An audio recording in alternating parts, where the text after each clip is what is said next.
사도신경으로 우리 신앙 고백하겠습니다. 전능하사 천지를 만드신 하나님 아버지를 내가 믿사오며 그 외아들 우리 주 예수 그리스도를 믿사오니 이는 성령으로 잉태하사 동정녀 마리아에게 나시고 본디오 빌라도에게 고난을 받으사 십자가에 못 박혀 죽으시고 장사한 지 사흘 만에 죽은 자 가운데서 다시 살아나시어 하늘에 오르사 전능하신 하나님 우편에 앉아 계시다가 저리로서 산 자와 죽은 자를 심판하러 오시리라. 성령을 믿사오며 거룩한 공회와 성도가 서로 교통하는 것과 죄를 사하여 주시는 것과 몸이 다시 사는 것과 영원히 사는 것을 믿사옵나이다. 아멘. 사랑의 하나님, 오늘도 죄 전에 나올 수 있도록 발걸음 옮겨주시고 또 새 생명 허락하시니 감사합니다. 오늘도 주님 앞에 나온 죄 백성들 주께서 기억해 주옵시고 하나님 전에 이를 때에 상급으로 임하게 하여 주옵소서. 오늘도 하나님 앞에 간절한 간구를 올릴 때 하나님 들어응답해 주시고 이루어지는 것 우리 눈이 보게 하여 주옵소서.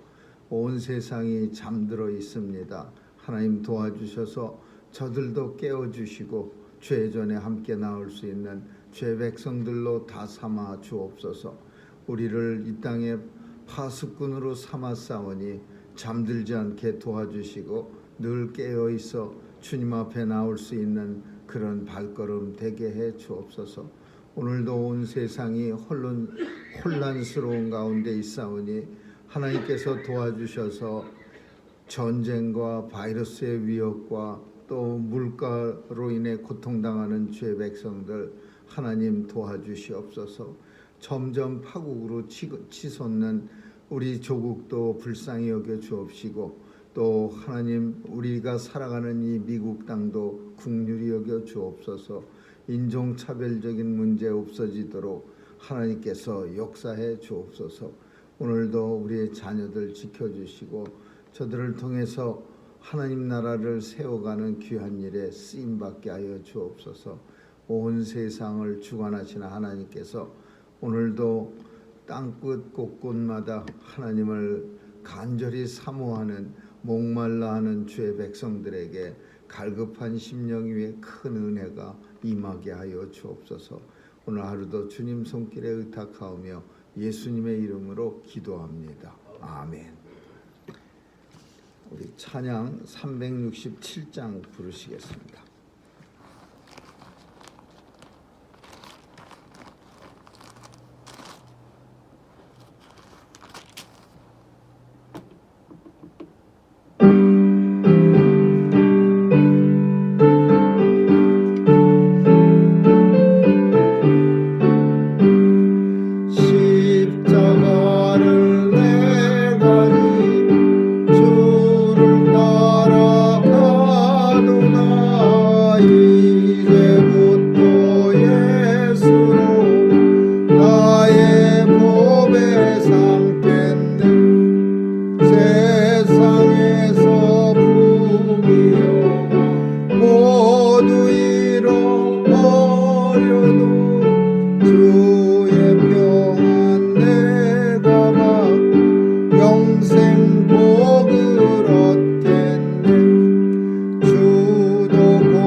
기뻐할 건 뭐냐 주가 나를 사랑하 기뻐할 것도 일세.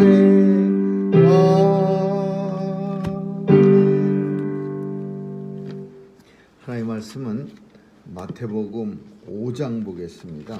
마태복음 5장 1절에서 12절까지 마태복음 5장 봅니다. 1절에서 12절까지 한 절씩 교대로 읽습니다. 예수께서 무리를 보시고 산에 올라가 앉으시니 제자들이 나아온지라. 심령이 가난한 자는 복이 있나니 천국이 저희 것이며 온유한 자는 복이 있나니 저희가 땅을 기업으로 받을 것이며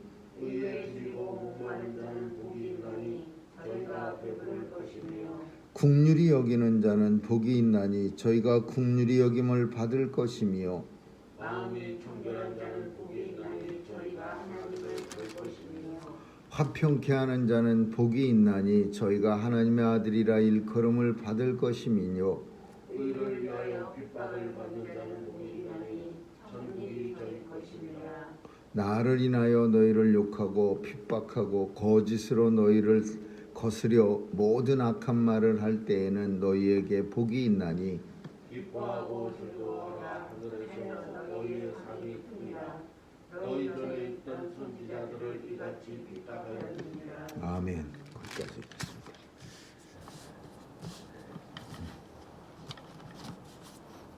예수님이 오셔서 새로운 그 당시에는 율법이 있었습니다. 그래서 이스라엘 백성들은 율법을 지키면서 살았는데 예수님이 오셔서 새로운 법을 이제 오늘 선포합니다. 그래서 이 복을 이 오늘 본문을 산상수훈이라고 하고 산에서 교훈하셨다 그런 뜻이죠. 산상수훈.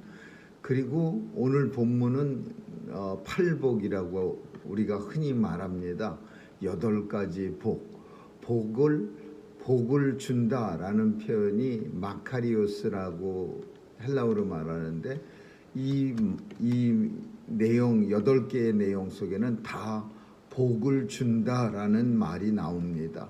복을 줄 것, 복이 있나니 복이 있나니 복이 있나니 있나니라는 표현은 하나님이 복을 줄 것이요 라는 표현입니다.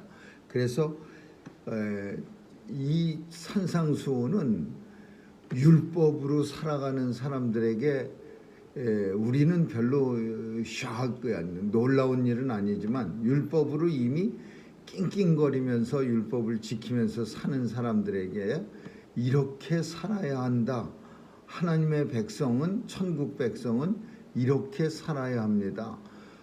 새로운 어떤 천국 백성에 대한 이정표를 예수님이 정해 주셨다 이렇게 말할 수 있는 거죠. 그러니까 율법으로 살던 사람들에게는 좀 특이한 거죠. 우리가 지금 율법 잘 지키면서 사는데 뭔 또 새로운 법이야 이렇게 생각할 수 있는 그런 내용이죠. 그러니까 예수님은 하나님의 백성, 이제 하나님의 백성은 옛날 그런 거 다 없애버리고 이런 법을 가지고 살아야 합니다. 천국 시민의 대헌장이라고 말할 수 있는 거죠. 천국 시민 대헌장. 그 첫 번째가 이제 오늘 본문에 있는 것처럼 심령이 가난한 자라는 걸 말씀합니다. 근데 이 심령은 마음이 가난한 자야. 마음이 가난한 자. 근데 심령이 가난하다는 표현의 가장 핵심이 뭐냐? 늘 하나님에 대해서 부족한 사람, 하나님을 섬기는 데 있어서 늘 부족하고 아쉬운 마음이 있는 사람을 가리켜서 심령이 가난하다 그렇게 표현하는 거야. 반대로 심령이 부자다 그 표현은 더 이상 하나님에 대해서 난 뭐 특별히 할 게 없어. 이렇게 생각하는 사람이 그게 심령이 부자라고 표현하는 거고, 심령이 가난한 사람은 늘 아쉬운 마음뿐이네 라고 생각하면서 하나님에 대해서 결핍한 자, 하나님을 섬기는 데 있어서 늘 부족하고 모자란 것 같아서 안타까워하는 마음을 가진 그런 사람을 가리켜서 심령이 가난한 자 이렇게 표현한 거죠.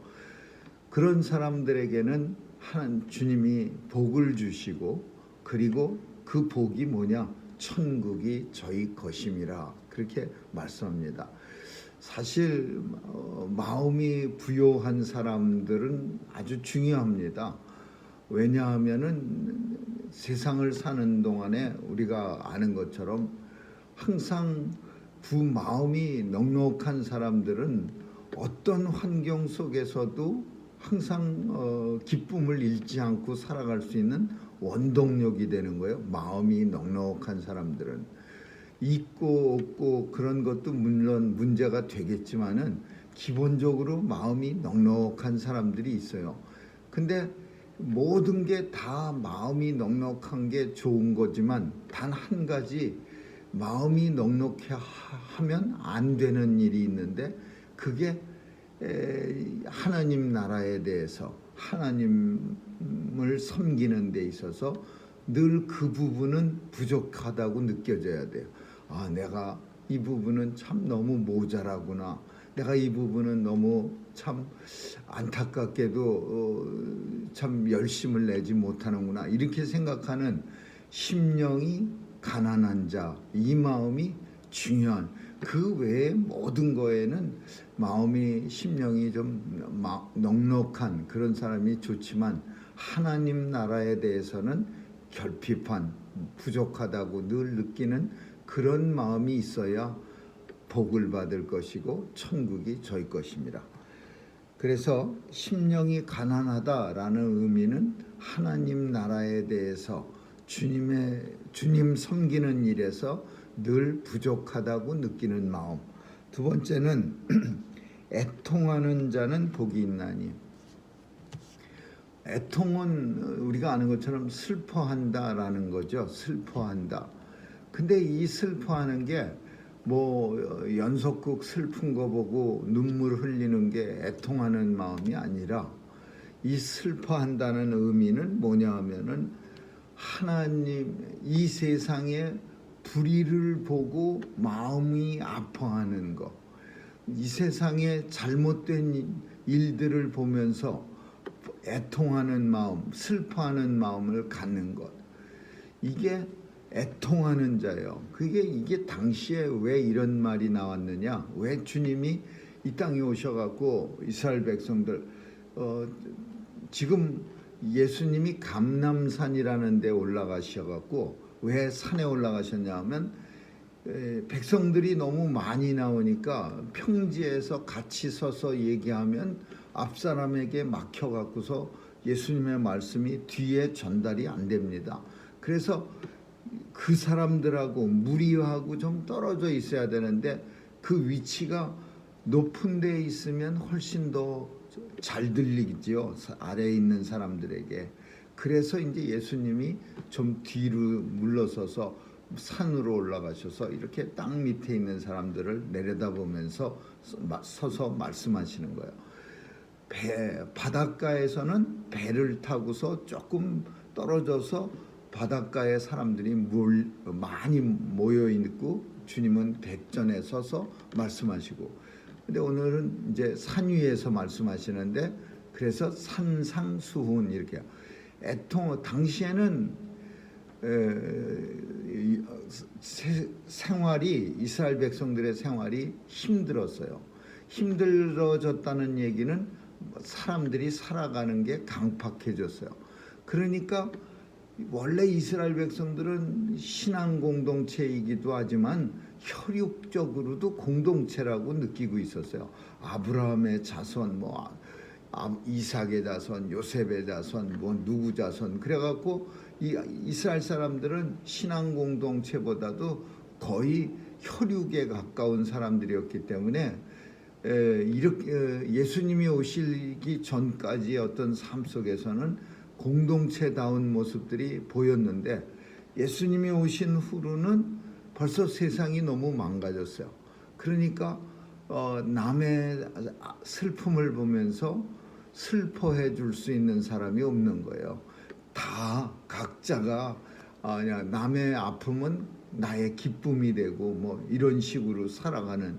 그러니까 예수님이 오셔서 그 이스라엘 백성들을 바라보면서 다른 사람들의 아픔을 보면서 슬퍼하는 사람은, 그러니까 애통하는 사람은, 그 다른 사람의 슬픔이라고 하는 것은 좀 더 편안한 성경적인 의미로 말하자면 하나님의 의로운 행동이다라는 표현이요. 다른 사람들의 아픔을 보면서 애통하는 사람들은 복이 있나니 그들이 하나님께서 복을 주는데 저희가 똑같이 위로를 받을 것이요. 누구의 위로냐? 사람의 위로가 아니라 하나님 나라에서 주님의 위로를 받을 것이라. 그래서 남의 아픔을 보면서 슬퍼하는 사람들, 안타까워하는 사람들은 하나님 나라에서 주님이 그에게 위로를 줄 것이라. 온유한 자는 복이 있나니 저희가 땅을 기업으로 받을 것이요. 온유하다라는 표현은 뭐냐 하면은 항상 이렇게 가식적인 온유가 아니라 항상 오래 참는 사람을 가리키는 거죠. 항상 어떤 경우라도 변하지 않고 참 온유한 모습이 계속 있는, 그래서 가식적이지 않은 그런 오래 참는 사람을 가리켜서 온유하다.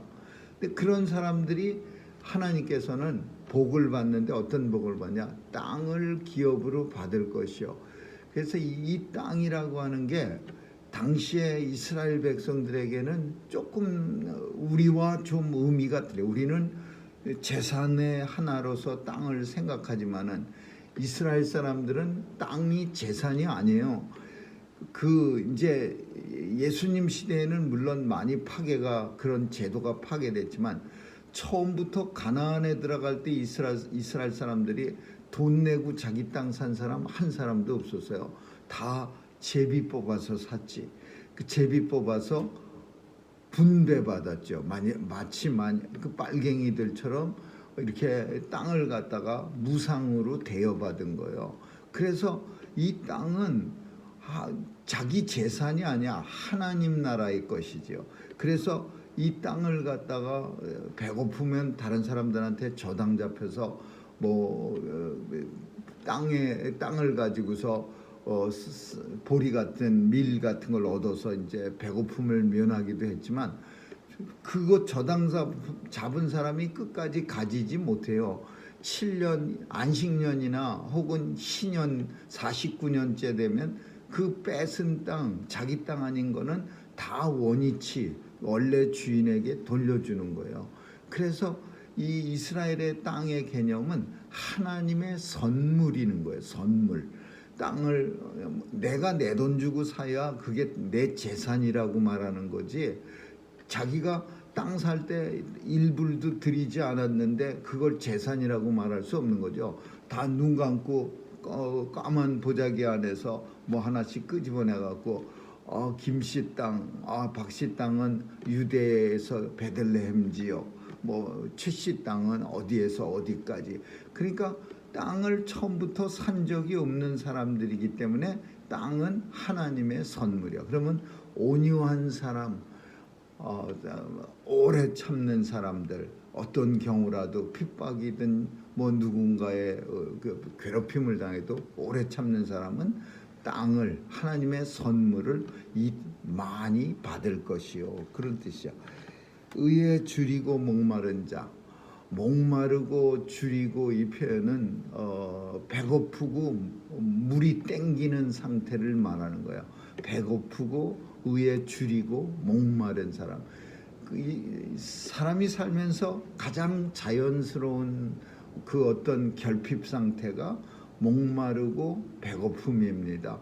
배고프고 목마른 게 어떤 특별한 사람에게만 나타나는 현상이 아니에요. 물론 참 요즘은 어떤 사람은 마시지도 않고 먹지도 않는 그런 희한한 병도 아니고 그런 사람도 있긴 있어요. 도대체 마시고 싶은 의향이 없고 먹고 싶은 의향이 없는 사람들. 근데 인간의 기본적인 삶을 생명을 유지하려면 마시고 먹어야 되는 거예요. 근데 의에 줄이고 목마른 자라는 표현을 쓴 거는 의에 대해서 기본적으로 이렇게 참 이렇게 줄이고 목마른 것처럼 그런 삶의 모습이 있어야 된다.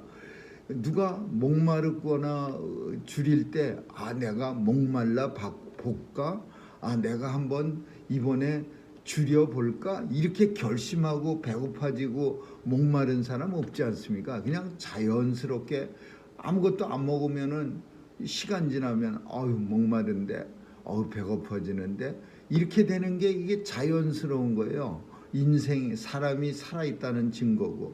근데 하나님의 백성이라고 하는 거는 자연스럽게 하나님의 의가 너무 하나님의 의를 내가 행하지 못했는데 하나님의 의가 나한테 너무 없어. 자연스럽게 자기에게 목마르고 배고픈 것처럼 그런 마음이 나타나는 거. 그걸 가리켜서 의에 줄이고 목마른 자 이렇게 표현하는 거야. 예수님이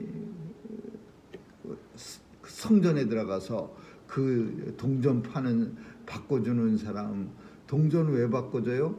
큰 돈 가져와 갖고서 이제 작은 돈으로 바꾸는 거예요. 그래서 절기 때 이제 그리고 그걸 환무라는 사람들, 그리고 양떼를 거기서 파는데 좋은 양 아니고 다리 절고 뭐 등어리에 종기 나고 이런 양 파는 거야. 그러니까 처음부터 좋은 양 집에서 안 끌고 오고 돈 조금 가지고 와서 그 하나님 앞에 드릴 제물들인데 제일 그 병들어서 죽기 일보 직전 비리비리한 양을 사는 거야.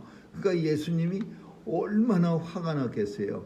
그러니까 자연스럽게 예수님은 성전에 들어가자마자 그 환전상들의 상을 엎으시고 뭐 동물들을 내쫓지고 이런 모습이 자연스럽게 나오는 거예요.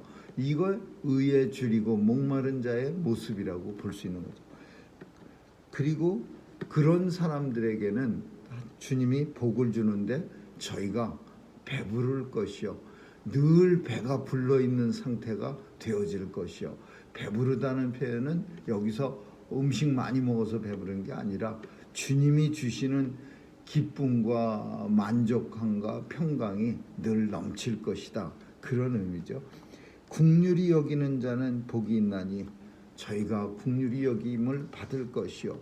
긍휼하다라는 것은 애통하는 거, 다른 사람들 아픈 모습을 보면서 슬퍼하는 그런 마음 아니고, 긍휼은 다른 사람들에게 자비를 많이 베푸는 마음이야. 긍휼하다라고 하는 것은 죄를 넉넉히 용서해 줄 수 있는 마음을 가리켜서 긍휼하다 그래. 이건 기본적으로 성경 속에서 긍휼히 여긴다라는 표현은 하나님의 백성들을 긍휼히 여긴다. 그래서 하나님에게 많이 사용되는 단어였어요. 주님이 오늘 본문 속에서 쓰기 전까지는. 근데 이 말씀을 이제 주님은 우리들에게도 적용시킨 거야. 하나님만 너희들에게 긍휼한 게 아니라 너희도 다른 사람에 대해서 긍휼해야 한다. 다른 사람들의 죄에 대해서 용서해 줘야 한다. 주님이 우리의 죄를 용서해 주신 것처럼 우리도 우리에게 죄를 범한 사람들을 용서해 주라라는 것이 긍휼히 여긴다라는 의미야. 그래서 긍휼히 여기는 자를 긍휼히 여길 것이요. 다른 사람들의 죄를 용서해 줘야 하나님도 너희를 긍휼히 여길까 너희 죄를 용서해 줄 것이라. 마음이 청결한 자는 복이 있나니 저희가 하나님 볼 것이요. 여기서 마음이라는 심령, 마음을 서로 다른 단어로 골랐었는데, 심령이라고 하는 거는 사람을 세 가지로 구별하죠. 하나는 영, 그리고 육체, 그 다음에 마음을 말하고 있어요. 항상. 근데 그 마음이라고 하는 것은 생각의 중심을 말하는 거예요. 생각의 중심. 어떤 감정의 중심, 뭐 분노가 일어나는 그곳, 또는 어떤 때 신나서 깔깔거리고 웃음이 일어나는 그곳. 마음이 청결한 자는 그 내 감정의 어떤 꼭지점, 중심이 항상 깨끗하다는 거예요. 그래서 영적으로 깨끗하고 육체적으로 깨끗한 이런 표현보다도 감정의 중심이 깨끗한 사람, 모든 생각의 중심이 깨끗한 사람, 그런 사람은 하나님을 볼 것이요. 어린아이를 가리켜서 주님은 이 마음이 청결한 자로 종종 표현합니다. 마음이 중심이 깨끗한 거예요. 감정의 중심, 생각의 중심, 마음의 중심. 그래서 그런 사람들은 하나님을 볼 거죠. 하나님 보면요, 옛날에는 성경 속에는 종종 죽는다 그랬어요. 왜?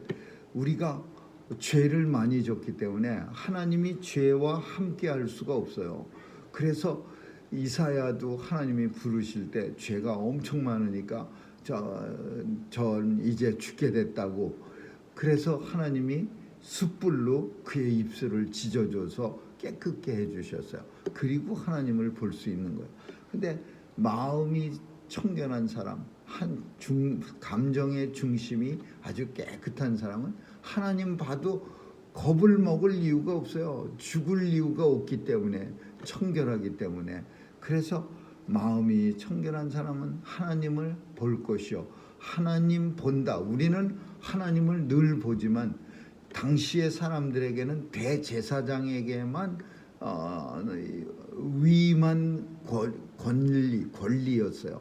대제사장 아닌 사람들은 하나님 볼 수 없지요. 근데 오늘날 우리는 예수 그리스도로 말미암아 하나님을 마음대로 볼 수 있는 그런 위치가 됐지만, 주님이 오셔서 마음이 청결한 자는 하나님이 볼 것이요 라는 것은 잘못 들으면 대제사장의 어떤 특권을 빼앗는 일도 돼요. 하나님을 누가 봐? 마음이 청결한 사람이 어떻게 봐? 대제사장만 보는 거지. 죽어 하나님 보면. 그렇지만 주님은 마음이 청결만 해봐라. 그러면 얼마든지 하나님 보고도 살 수 있어. 이런 내용이에요. 화평케 하는 자는 복이 있나니. 화평이라고 하는 거는 서로가 불화가 있는 곳에 평화를 선물하는 거예요. 근데 이건 누가 원조냐 하면, 화평케 하는 자의 원조가 예수 그리스도예요. 원래 사람과 하나님 사이에는 불목하는 상태야. 서로 좋은 상태가, 좋은 관계가 아니야. 왜 그러냐?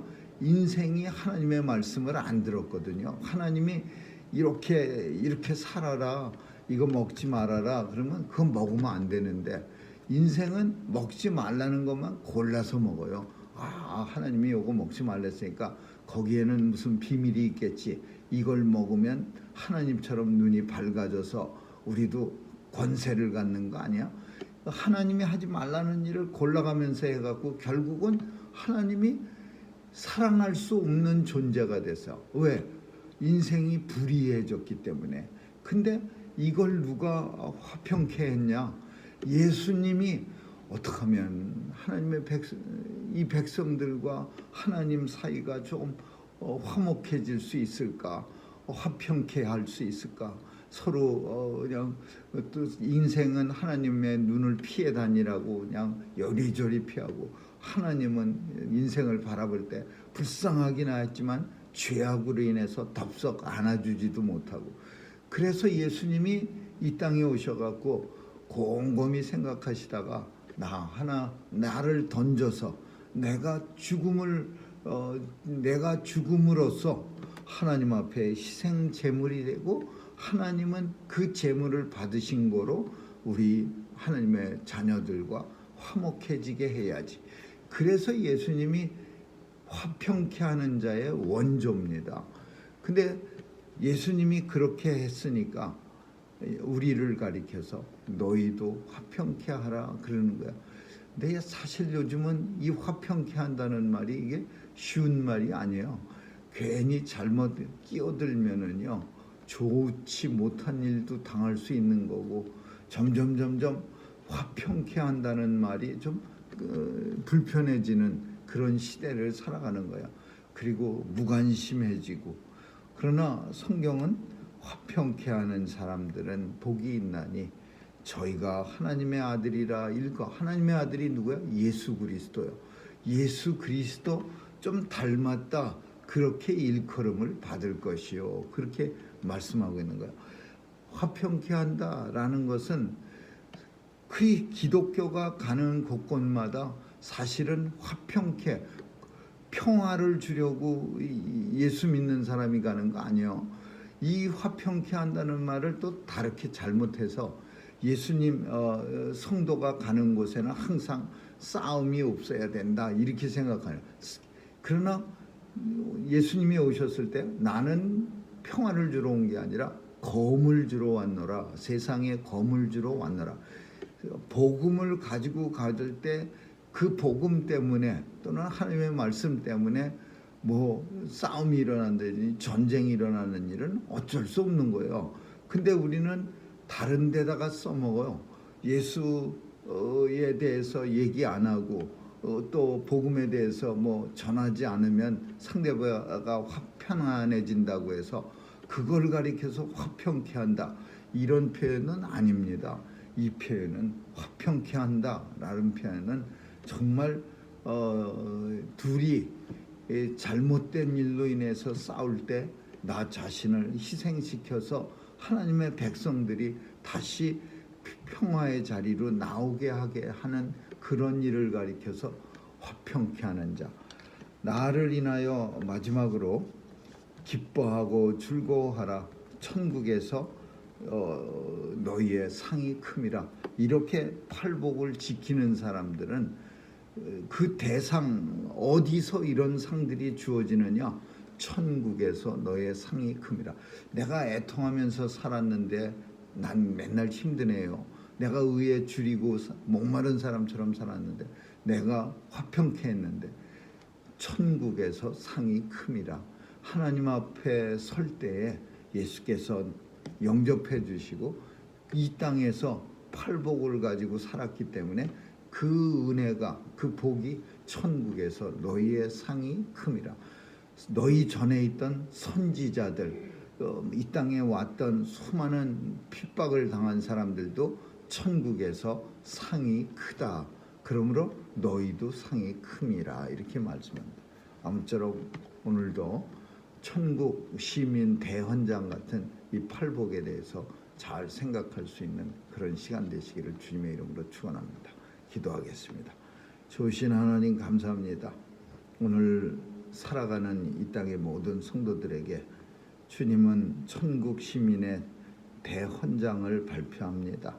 우리도 잘 지키면서 살아갈 수 있도록 도와주시옵소서. 감사드리며 예수님 이름으로 기도합니다. 아멘. 주기도문으로 마치겠습니다. 하늘에 계신 우리 아버지여, 이름이 거룩히 여김을 받으시오며 나라에 임하옵시며 뜻이 하늘에서 이룬 것 같이 땅에서도 이루어지이다.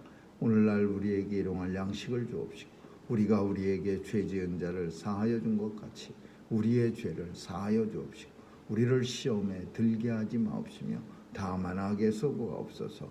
대개 나라와 권세와 영광이 아버지께 영원히 있사옵나이다. 아멘.